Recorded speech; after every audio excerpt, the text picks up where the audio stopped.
Hey guys, welcome back to more Katawa Shoujo. In the last episode, um, we were still talking with Emmy, and she happened to fall asleep on top of us. And well, Hisao, it's not me. I'm just playing.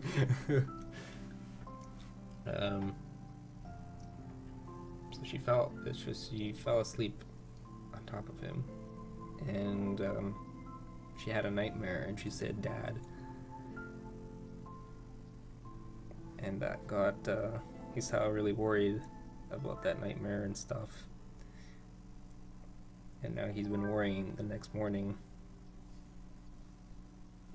but everything seems to be okay on the outside, but there's still something wrong.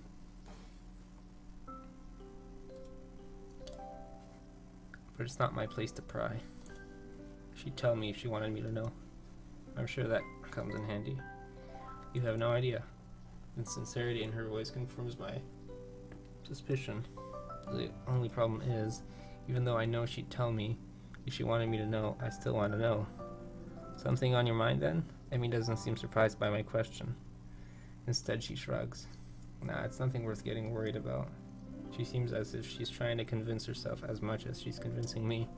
I open my mouth to ask if yesterday is responsible for her current state of mind, but think better of it. Too much risk of her taking the question the wrong way. Yeah. Besides, I'm not even sure myself what to think about yesterday. Really, I can only get about as far as how it felt to have Emmy sleeping next to me before my brain shuts down.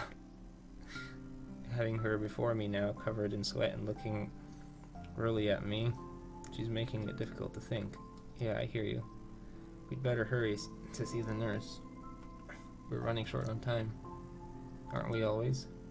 Emmy laughs at this, a dry chuckle that seems most un-Emmy-like. Too true. For a brief moment she looks old, worn down by some old hurt. But just like yesterday, I can almost see her shouldering the burden and straightening up slightly. And then she's back to being Emmy again. Come on then, Hisao, race ya. With a sudden smile, she darts off. Hey, no fair. I take off after her, knowing I won't catch her, but not caring. Even if there's no chance of catching her, I'll still run after her. Emmy's waiting for me at the door as I arrive. Well, look who's finally shown up. Yeah. Enjoy your victory while you can. Emmy grins as the nurse pokes his head out of the door. Well, there you are. Come on in, Hisao. In what has become a familiar routine by now, he checks my blood pressure and my heart rate.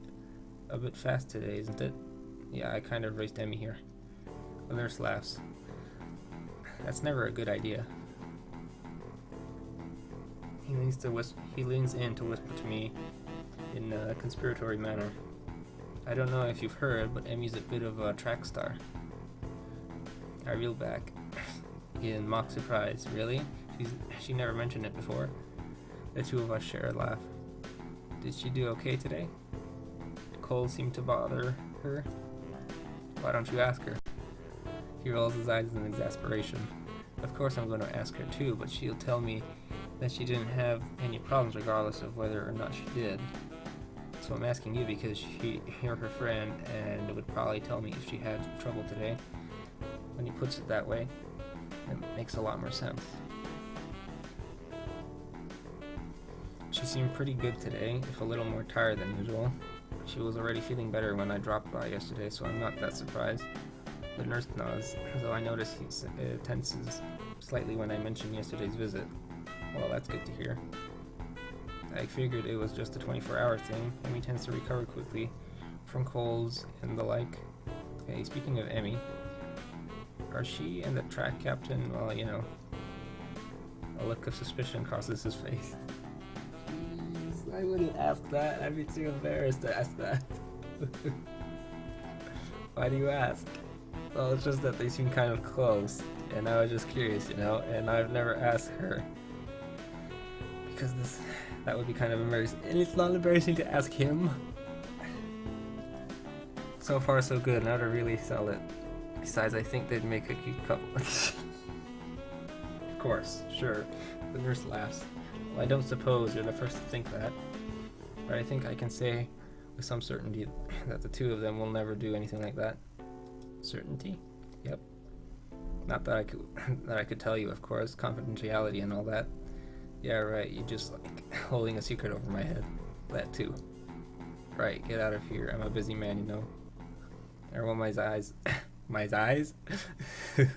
My eyes at his last statement and head out the door, motioning to Emmy to go in.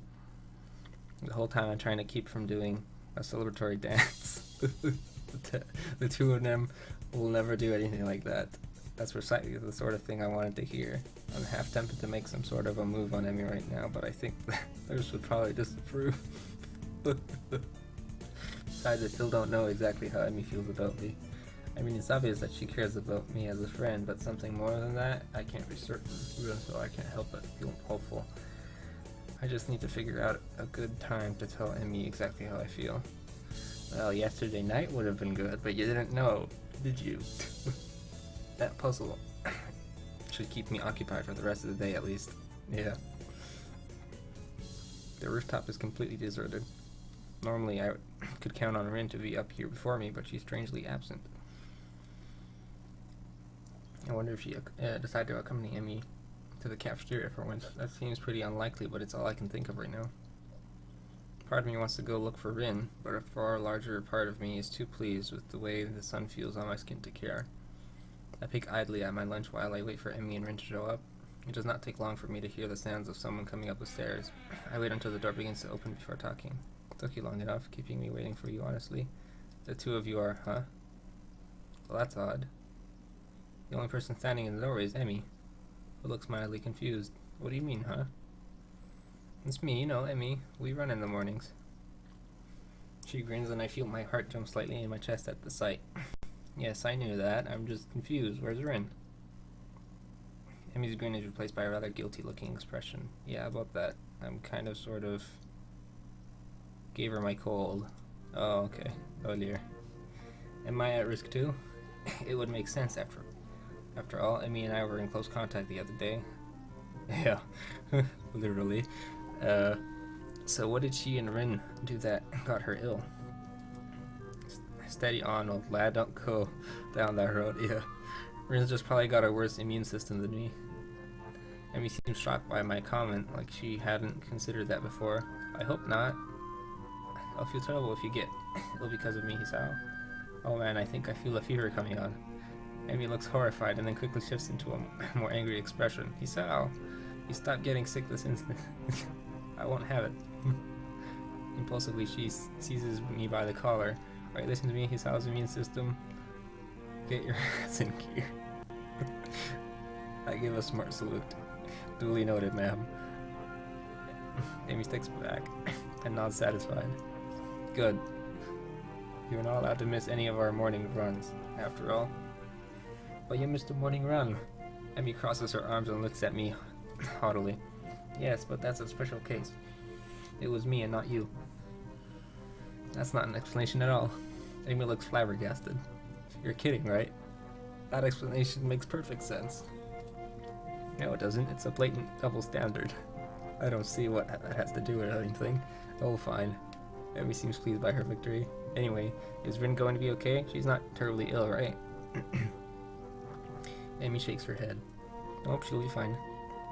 I got her some cold medicine that should help her. Although I probably should have made sure she didn't try to take them all at once. She's done it before, you know. Oh. Somehow I don't find this all that surprising. I doubt Rin is one to pay attention to maximum dosages and such. We should probably check in on her later, then, just to make sure. Amy shrugs. I'll stop by after practice. She'll be fine until then. I nod, figuring that line of conversation is over. The only problem is I don't know what else to talk about. So, you got any more track meets coming up? This is a terribly roundabout way of trying to see if she's free on the weekend. If she's free, then maybe I can ask her on a date or something.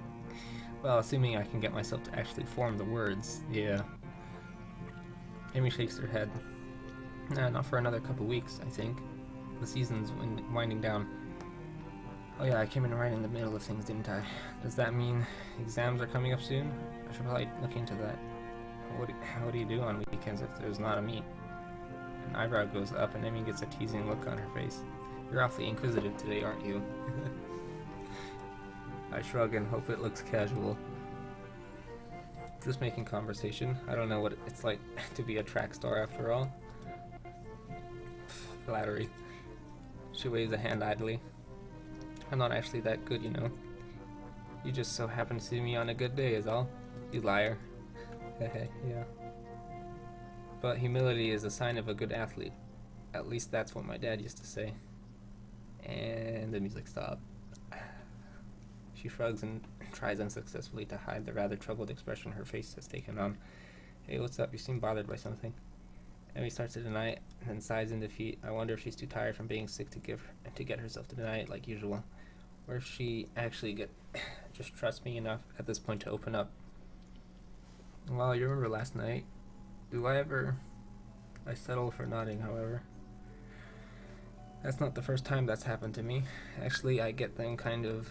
She pauses as if it suddenly occurred to her what she's doing. It's almost like she's breaking some sort of personal rule here. But she starts up again, choosing her words carefully. Well, not often, but on occasion. It's just been one of those weeks where that's what happens. A sigh escapes her, and she looks terribly frustrated. I reach over and give her a hug, which, unlike last time, doesn't seem to shock her. Instead, she seems to relax as my arms wrap around her. We stayed that way for a while. Hey, no, I was serious last night. You really can't talk to me if stuff like this is bothering you. It's always difficult to do this sort of thing solo, you know. Emmy smiles and breaks the embrace, but stays leaning on my shoulder. Thanks, Isao. I'll be fine, I think. I can already see her reassembling herself, getting ready to bottle it all up again. Guessing that topic's closed now. So hey, given any more thought to that career survey? Can't say I have. I don't tend to plan very far ahead, you know. Although I suppose I could at least start looking into college, huh? I shrug. I suppose unless you were serious about the pirate thing. Last I checked, pirates didn't have much need for universities. Unless there's like a pirate university out there somewhere. Amy giggles and starts to look a little like her old self, but there's a new element to her expression. Impish, that's how I describe it. Amy looks impish, looking up at me with her head nested into my shoulder. Would you come with me if I ran off to be a pirate? Of course I would. Who in their right mind would pass up the opportunity to be pirates with you? Well then, when you put it that way, I'm not sure. She giggles again. I notice that my heart seems to have sped up. It's probably due to Emmy's proximity to me. That hint of strawberries again. I can't help but grin as I gaze down on her. She's happy again. Hey, Hisao. If you're going to kiss me, you should probably do it soon. I think the lunch bell is about to ring. My thoughts grind to a sudden halt. I'm pretty sure my mouth is hanging open in shock. All I can imagine is a strangled, huh? This amuses Emmy even more. You were thinking about it, weren't you? She sits up, bringing her face level with mine. I'd probably enjoy it, you know. You're a really... Well... She briefly composes herself, looking like she's about to say something important. If you hadn't figured it out by now, I think I've developed a bit of a crush on you. You're going to have to do something about that. This time her grin short-circuits several important thought processes. At some point, I turned toward her, and at another point, her arms moved around my neck. At another, my arms wrapped around her waist. I'll be damned if I could tell precisely when that happened, because at that moment there was only a voice in the back of my head yelling at me to kiss her. I look into Emmy's eyes, there it is. The thing I saw yesterday on the bed, it's there again. It suddenly strikes me that she's worried that I'll reject her. That is silly worry. What a silly worry for her to have. Well, there it happened. Her lips taste faintly of strawberries. She leans into the kiss and her arms tighten around the back of my head, making sure that I don't pull away. Not that there was any danger of that. There's a churning feeling in my gut. The world falls away. There's just me and her and this bench. My arms tighten, drawing her waist closer, and entranced by the feel of her. I inhale her scent, my mind trying desperately to memorize everything about how she tastes, how she smells, how she feels. The ringing of the bell snaps us both back to reality, and we break the kiss. Amy's cheeks are slightly flushed, and she seems to be catching her breath. In her defense, so am I. We stand there for a few moments, trying to wrap our heads around what we've just done. Amy is the first to break the silence. So, want to grab dinner after I'm done with practice? What a coincidence, I was about to ask you the same thing. Well, actually, I suppose it was going to be some kind of proper date on the weekend or something, but the thought was there, I think. Amy gives me a playful shove. Yeah, right. You are still in shock from how incredibly awesome I am at kissing. We begin to head down the stairs back to our respective classrooms. Yeah, I didn't see you talking immediately afterwards, either. That I didn't. See you after practice, Isao. She leans in quickly and gives me a quick kiss in the middle of the hallway, sending me into another brief state of mental freefall. As I head into my classroom, Misha greets me. Why, Hichan, you romantic, you? Did you confess on the rooftop, did you? Or actually, I think it was the other way around. This sends Misha into a fresh fit of laughter. Young love is so unpredictable, isn't it? This being Misha, I suppose I should have expected her to tease me over this, I guess. Before I can really respond, Muto's entered the room, and Misha skips off to her seat, giggling all the while. I suspect that I'll get a lot of that sort of conversation now, especially seeing as how Emmy kissed me right in the middle of the hall. But somehow I don't care about that.